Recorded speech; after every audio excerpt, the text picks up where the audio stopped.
Welcome back to the Fantasy Rugby Draft podcast. Thanks for downloading and listening. My name's Bruce Wilkinson, and joining me again in the booth is the man primarily made of moss. How are you, Mossman? Very well. Yeah, I thought we talked about you come up with a bit of a better opening than how you're doing. How you do? Well, actually, what I do have for you is so last time you were with us, a few squad previews ago, you broke the news that Boyd doesn't particularly have great communication with Shag. That became a story, and so much so Shag had to actually call it out at a press conference recently. So kudos to you. What have you got for us this time? Yeah, you can learn a lot at barbecues, right? Yeah, you can learn a lot. Absolutely. Nice. You might just have to hold this space. Actually, have met another high-profile rugby person, but I might just get that under the hat for now. Excellent, and that's not me. Sorry, you said high-profile. Missed the first part of that. Yeah, pardon me. Carry on. And I said rugby. True. I said person as well. So. Yeah, there's a few things wrong with that sentence. Right, so this podcast, we're going to have a quick review, actually, of the Stormers Jags game and the Lions Sharks. Not a hell of a lot of surprises, to be honest, in those games. Maybe a few interesting peaks on the team sheet we can talk about. We're also going to get into a little bit of ADP, average draft position. And normally we'd do this before the big draft week, big draft weekend, which was the weekend before last. However, we were busy knocking out the squad reviews, and also there's a lot of managers that are actually drafting this week as well. So this will be useful for them as well. Look at the people that are rising and dropping in average draft position. And also a few news and notes. You can follow us on the normal channels at Fantasy REG Draft. That's Fantasy REG Draft on Twitter, or at support@fantasyrugbydraft.com if you want to drop us a mail behind closed doors. Probably should start with a few kind of bits and notes from around Super Rugby in terms of injuries. I'm just going to crack through these, Mossman. If there's anything in here that you wanted to chime in on, just please do. Jack DePascini looks like he's probably going to be starting 10 for the Rebels this week. Vessels also mentioned that Marika Koroibete won't be playing this weekend, possibly next weekend as well. So that opens the door for a potential wing position for maybe English, maybe Jack Maddox as well, depending on how they shake out that back three. Izaia Perese, who looked very good at the 10s, looked fit, looked strong, looked fast as well. Out for 6 weeks, I believe, 6 or 7 weeks. Bit of a risk, apparently, the surgery he's having in terms of not doing a full-blown surgery. It's just going to be a bit of a fix-up to get him on the road for that, so a bit of a risk there. Amua hasn't gone on tour with the Hurricanes, which is a bit of an interesting one. The headline was a bit of a clickbaity one, talking about how he was conditioning wasn't up to scratch, but it really was a little bit misleading. It's not like he had been eating pies all summer. He was doing a lot of conditioning. He just felt like it wasn't the time that they wanted to take him on tour for doing that. And then Bowden Barrett also decided to go to a mate's wedding, brother's wedding as well, instead of playing for the Hurricanes, which I thought was an interesting choice. But he's catching up with them on tour, I believe. Maybe benching, probably not starting. Is that what you've heard with Bowden? Was it Amua on tour? Was that the headline? That's quality headline writing, right? Oh, yeah. Yeah, that would be good head writing indeed. Yeah. No, I'm not entirely sure what it was, but it was. It certainly raised a few eyebrows that he wasn't in form, and obviously people draw the conclusion that already it's gone to his head, but I don't think that was the case. I think it was just some finer points on conditioning they wanted to work on. That's probably all the news and notes that I have. Let's crack into Stormers Jags. Did you see this game, mate? Yeah, I did. I saw both games actually, and interesting. We haven't talked about this beforehand, but my takeaway was basically the same as you. I sort of felt that everything you needed to know that you were going to take away that was going to be useful to you, you actually got from the team sheets before the game. You didn't learn anything new really by either of these games. Players that you thought were going to be good will be good. They're probably, I think it's fair to say that there were some questions that you had in the pre-season. One was around the Lions, for instance, change of coach. Well, we did figure out that the coach actually was part of the previous setup, yep. and didn't look like any change of philosophy there. So that was sort of that question answered. Wondered about the change of coach for the Jags and how that would impact on their playing style. I think it's fair to say it didn't. They still looked enterprising as well. Yep. So we probably saw three teams that we were expecting to be enterprising to use the ball, and they did. And then the fourth, who was, I guess, perhaps a bit of a surprise packet, is the Sharks look like they're prepared to have a crack as well. So that's probably the other kind of big takeaway. So probably four teams that are geared up to score points all season. Yeah, it was. That's exactly what I thought with the team sheets as well. A couple of the interesting notes was Mapo actually going at 13, which effectively was more around, I think it was to do with Rohan van Rensburg just having a little bit of a rest before he comes back and starts cracking into Super Rugby from the Northern Hemisphere. It'll be very interesting to see what that team sheet will be this week, if they're going to stick with the same or whether they push Mapo out, because one of the performers on the left actually was Deante. He looked pretty solid.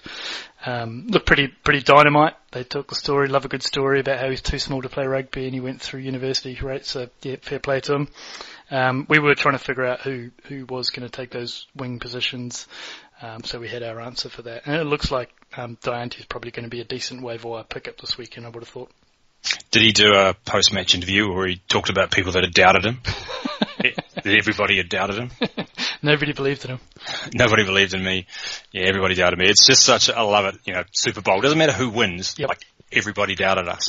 It's great, isn't it? No one doubted you. What are you talking about? Yeah. You're a $1.20 heavy favourite. Yeah. With Deante, there's a few folks that were asking a little, quite a valid question, I thought, around Warren White and his points. He didn't pick up any tackles or missed tackles. And he wasn't given that assist for Deante's try. Now, I can only assume it was because Deante did a lot of the heavy lifting himself and did that grubber kick, but not 100% sure on that one. He got given a line break assist, Whiteley did, which was that pass. However, we don't score line break assists, so for folks asking, I think you're a little bit harshly done by that, but we get our scoring from third party. See, that's another interesting point, because I didn't know that this was some sort of point of debate. I just watched it at the time and just thought, that's not going to be an assist, because he didn't have, he gave up possession of the ball effectively, kicked it away, chased it. So it's a different phase in that sense. Yeah, and I kind of agree with that. I just don't think it's as consistent as it could have been. I've seen people so I think even Delinda's try, Lades may have just passed it to Delinda, and Delinda bit like four people and he got an assist for passing it. So I personally thought they'd marked that correctly, that it was a line break assist as opposed to an actual assist. But yeah, I think I was more pointing out that they didn't give any tackles or tackles missed to Warren Whiteley. And look, I honestly can't remember. I'd be surprised if he has gone through a whole match without it, but hey-ho, let's be as it may. It seems the start of the season we're always kind of trotting out the Lions front row, don't panic kind of klaxon. Yeah, I mean, you're not worried. No. You shouldn't be. Yeah, that's right. And Brendan now hit it on the head with the starting positions, starting wingers for the Sharks. Hinted at potentially being a quota rule, so Van Wyk missed out there. Interesting one at fullback. It looked as though the further we went through pre-season that this was becoming more and more of a reality with Mvovo at 15. So another one that was, as you pointed out, much more interesting on the team sheet. From the Stormers Jaguares game, my only real takeaway from this is interesting to see. And again, we alluded to this earlier, and that's why we had Buffali where he was, is he kicked some long-range goals. And not necessarily long-range as well. There's probably only 45 that he actually starts taking the tee away from Nicolas Sanchez, so more on that. Anything more from either of these games before we get into AD? We're going to play a little bit of a game as well, but anything more on this, on these two games? I really don't think there was. I mean, I'm sure there's people out there that want to hear us talk about, well, there probably isn't actually people that want to hear us talk, just full stop, but about Willemse, for instance. But I just look at it and think, yep, he played well. You drafted him in the second, third, fourth round. You were expecting this. This is not a story. No. That's my take on it. 100%. Once the gamble that you're playing is when Duplessis comes back, is he still going to be that starting 10? And injury as well, and proven. But when he's out starting, this is the performance he can put up against a team that didn't particularly have the greatest defence in the world. Interesting though, I will say a bit that I learnt around looking at how the Stormers are going to treat their exit plays this year, is that they had Willemse way out on the right, so pretty much next to the right wing on the right-hand side from a kick-off, and it was 2 passes, and he had the option to boot it long, or he had a lot of space inside him to prop off that right, and I think he did that about 2 or 3 times, and it was rinse and repeat, so that bodes well for him as well. Right, so let's play a little game. We're going to call it the 4 in form, which is looking at the top 4 players in the form stat for Manager Pro. Now, obviously, game week 1, fairly straightforward, not too difficult to figure out. It's the same as the top points, but as we go through the season, we're going to just pull out the top 4 overall in form, just to let you guys know who is playing well, who isn't. We're not going to get into any positional details and any specifics like that, and we're only going to announce 4 because we don't want to take away from the guys that actually have pro and have this kind of valuable information. So, game week 1. Can you name me any of the top 4 in form, Nathan? So this is obviously just counting this one game. Indeed. I'm pretty sure I can then. Excellent. I think Dylan Lades. Number 2. Yeah. Sinatla, I think, would be up there. Number 6. Really? Okay, there can't be much of a gap between those two, I wouldn't have thought. Nope. No. Willemse is obviously number 1. That's right. Yeah.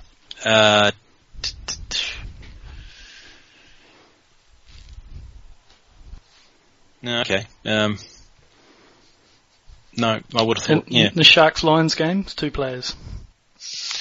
Sharks-Lions,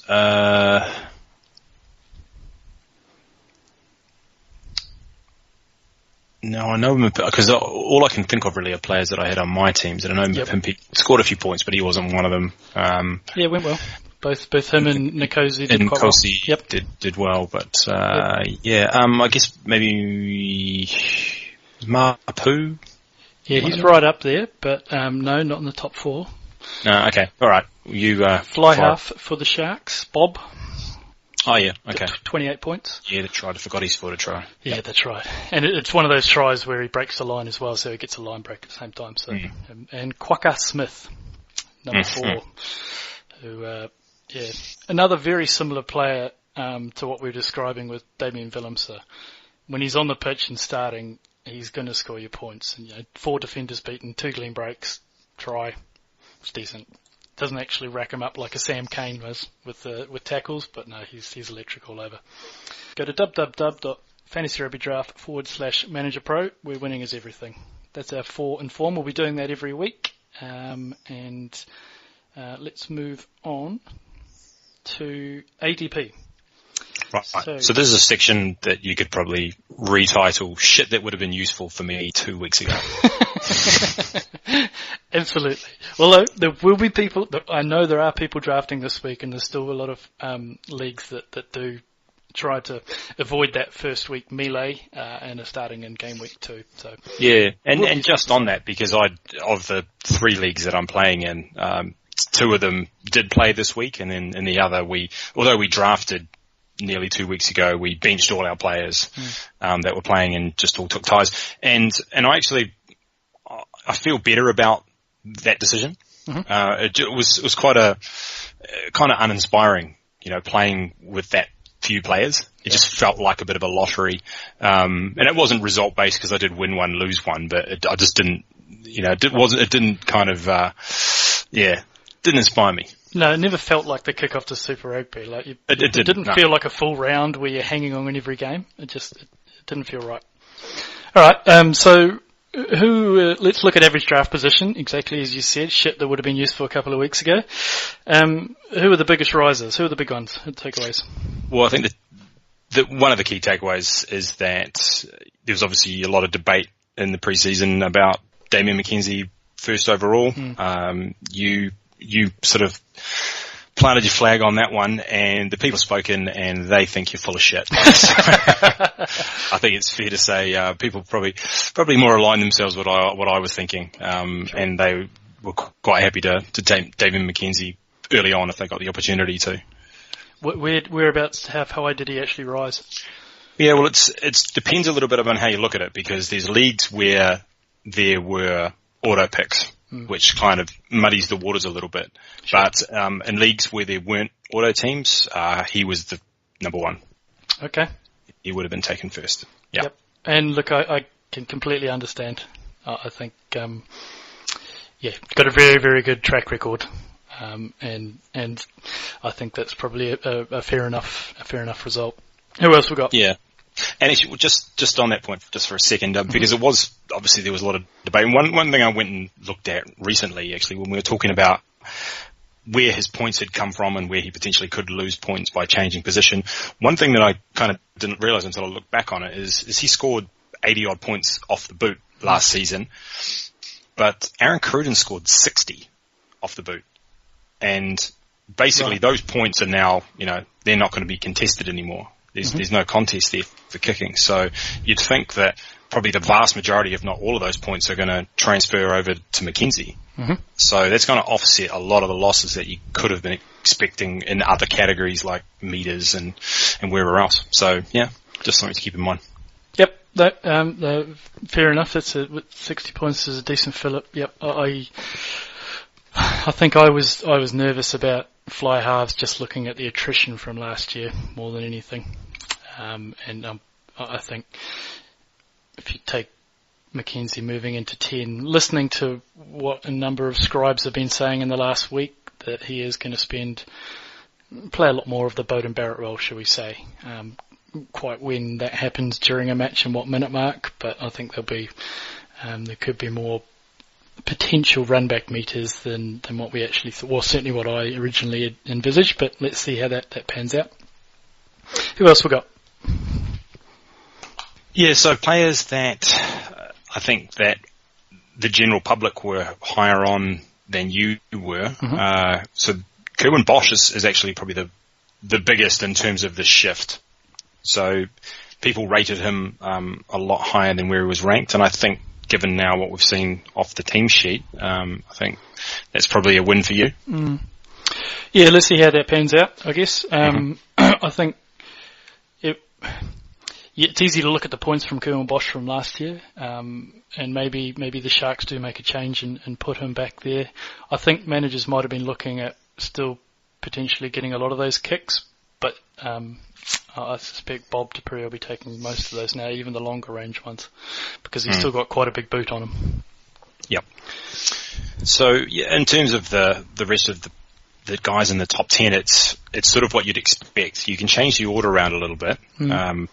For instance, people weren't as high on Naholo as you were, so they were unlikely to take him at 2, which is where he was originally ranked. People were also a little bit reticent to take Van Rensburg at 5. I saw that in a few drafts. Yes, I did see him slipping even to the second round.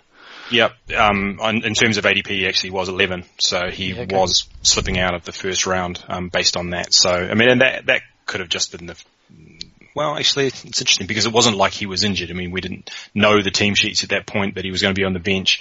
So yeah, I don't really understand it myself. No. I saw him slipping, and I wondered in a couple of the more kind of experienced leagues that I was drafting in, and I couldn't really put my finger on why he was drafted lower. I even saw Samu Karevi drop down as well. I just wonder if it might be that folks are not quite didn't quite understand the supply of midfielders this year after taking away the likes of Tamanavalu, Geordie, Seta, was Arso, I'm not sure. There's a few like that have been shifted from midfield to outside back, which made those kind of 2 or 3 midfielders really, really valuable. That's right. And for most people as well, there was no way Bowden Barrett was going to sort of slip down to 9, which is where he was ranked. I mean, and that's not a surprise. I mean, if he made it past 6, I'd be surprised. Yep. Just because it's Bowden Barrett, right? So yeah, it's just always, it is what it is. And those people, I don't think anybody's wrong for doing that. You know? No, absolutely not. Any other large kind of players that are falling or coming up? So I guess players like Tuttle and Daguni, I guess, that have been talked about by the various podcast experts that we had on the pre-season. That's right. Expect them to be popping up. Yep, absolutely, and Valentini as well. Sure. These are the kind of the hot names, the sleepers. So, and some people going really early on these guys too. It was actually interesting, just talking about the injury to Perese and reading an article about it, them talking about, okay, this is given, what was his name? Felipe Daguni. Daguni. Yeah. God, I was hoping I wasn't going to have to say. I was going to go into the podcast without him. Does this guy not have a nickname? Can we Big Phil. Doug. Yeah, Doug, exactly. Yeah, I like it. Phil, yeah, that's good too. This has given him his opportunity to go into the starting lineup, which sort of implied that he wasn't in until this. But you wouldn't know it based where people were drafting him. People were going nuts on this, just new shiny thing, I guess. I literally read that same article, and that was the impression I got. It sounded as though they were saying that he was staying on the left and they're going to have maybe Ifsatur on the right or something, some other solution, but that Daguni wasn't actually going to be starting, which was a bit of a surprise to me. Yeah, that's right. I guess we'll never know. So there's all those names. Some of the others that are actually interesting, that a guy that never lets you down, is Andreas Kutsia, and people were actually quite clever about that, and they were drafting him higher than where he was ranked. So I think people that have owned him in the past, such as myself, got long memories. Yep. And when a guy like that, that you can depend on, and you see his name come up in a draft, and you're like, yeah, okay, I can bank on a guy like that, and I'll take him. Yeah, another kind of point in that as well is that the Lions team that was named didn't have a reserve halfback or fly half on the bench, so they had Kutsia kind of as the backup 10, and I think they even talked about having Quaka Smith as the backup 9 at some point as well. So really interesting to see that, and I wonder if managers had seen that with Kutsia, that Yankees has had some fairly good injury history. He's played a lot of games. He's got his total points is always up there in the last few seasons, and maybe it's just a vote to say, well, if Yankees goes down as well, I'll pick up some kicking points. Yeah. Yep, that's a good point. And there was actually another little gem that came from Brendan Nell, wasn't it? So he's sort of come up trumps on a few of these. He has, wealth of knowledge, that man. Anything more from ADP? Have you got a few players? Yeah, so a lot of these guys that we've just talked about are players where I guess you were a little bit low on them compared to the general consensus. Yep. But a player that you were higher on compared to everybody else was Nkosi. Right. And so probably, kudos there. I think that he's a name where people were kind of looking at it, and maybe they were steering clear because they weren't sure if he was going to start. Maybe they just didn't recognise the name, and there's obviously a lot of name recognition in there. And just to throw another name out there that's in a similar kind of category as Duncan Matthews, which is not an exciting name in any way, just purely just on the name actually. Yep. Duncan Matthews. Yep. Two first names. Yeah, always a crowd pleaser. Yeah. But you know what I mean, not a household name, not somebody that, you're going to draft and a lot of people are going to go like, ooh, ah, sort of thing, like Big Doug, but. and that's the problem with having, and it's really a lesson in kind of draft strategy and how to play it, because you've got your rankings that you're sitting with as well, and then once you get down to like the 200 or 300s that they're ranked and they're off the page, you don't really have to worry about them unless you know who you're drafting with and whether they listen to the podcast or listen to the content that gets put out pre-season. Then it's a free-for-all. As you pointed out, Tuttle, Valentini, and even some of those other guys were coming off the board super early, like sometimes even in the top 6 or 7 rounds. Like they were going really, really early. And it was to the point where half the time I was like, yeah, no, that's crazy. And the other half I'm like, you know what? I've got 1,000 outside backs here that are at the end of the draft. Maybe I do need to just take one of these guys in that kind of 8 to 12 round mark, because I don't think step down. Well, I think the step down after those guys is quite significant. So you really need to know who you're drafting with, because I very rarely got the players that I wanted. Just put it that way. Right. Any more risers in there? One of the guys that I was curious to see how he dropped down was SP Murray. Yeah, well, I think we had injury news about him. I think, to be fair, people probably weren't, and I put myself in this category. I wasn't a believer necessarily. I mean, I know exactly what he did last year, but I think when I looked at the points and I said, okay, what do I project him to do this year? I marked him down. I couldn't see him repeating. Sure. Yep, no, and that's fair enough. He also misses out the Fantasy Rugby Draft final. I think a point to note on these rankings, a few folks have asked us, is this is a point in time at the very start of pre-season. So we load the rankings up on the site, and we don't change them. We only take out players that have got long-term injuries out of that, or drop them down. We don't change them based on any sort of form or any sort of information that we've got in pre-season. So the likes of the Dunguni and Tuttle and those are still going to be buried quite low, even if on this list at all, or at least the top 200. But if you'd listen to the pre-season podcast and if you'd listen to the stuff that we'd put out, then you'll see that you can take those morsels into it. And it gives you a little bit of a bonus if you're actually at your draft as well, that you can have the ability to get these and play it by ear and not just get the auto rank side as well. Right, anything more from you, Mossman, about average draft positions? Anyone sticking out? No, I think that probably sums it up. Yeah. I think that one of the other takeaways, and it's just as a general thing, is that people obviously, and you were talking about that the ranks are a point in time, and they're also just an opinion, you know, and the thing is that people tend to go for this though. Like they sort of look at it and think, wow, you know, they look at that first page when they're sitting there on the draft and they go, okay, I'm going to take somebody at the top of this page, you know. Mm-hmm. And I was picking up players that were just off the edge of the page, you know, guys that I had marked because I was thinking, okay, that's somebody that I want on my team. You know, and obviously if they're not on that first page, they're not on a lot of people's radars, which is why it pays to kind of study those lists a little bit, know what's coming up, and not just sort of be fixated on, you know, just that next 5 players in the list. Yeah, absolutely, and that's the great point, is that you don't necessarily use this list as who you should rank. It's just a way to shape your strategy when you're in the draft. Know who's likely to be coming off the board soon. Look who's around you as well, see what position scarcity, and then you'll see pretty quickly about which players they are going to draft, because as you say, that's the suggested rankings that we have there. So if you have your own, like you did, and we implore everybody to create your own rankings, then you'll be able to clean up and feel fairly happy, as long as you don't have someone else in your league doing the same thing.